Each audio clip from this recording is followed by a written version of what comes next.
In 1829, local Indian converts Chief Marin and his friend Quintin left the mission. They attacked Mission San Rafael Archangel, but the neophytes formed a human shield to protect Father Amoros, hiding him in the marsh until the fighting ended. The buildings were damaged but quickly rebuilt. Later, both Chief Marin and Quintin returned as converts, and both are buried in the cemetery. Today, Marin County and nearby San Quentin prison are named for them. Father Amoros died in 1832. An inventory taken after his death lists 5,508 animals and a harvest of 17,905 bushels of wheat and 1,360 bushels of beans. Pears grown at San Rafael were highly desired in the area.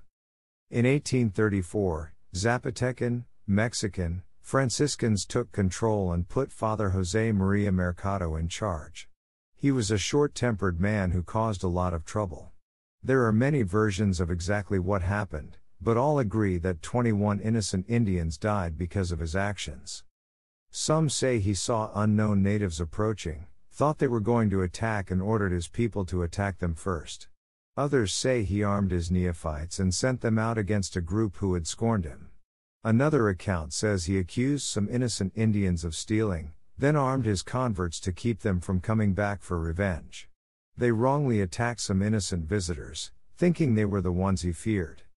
Whatever the truth is, Mercado was sent away and punished.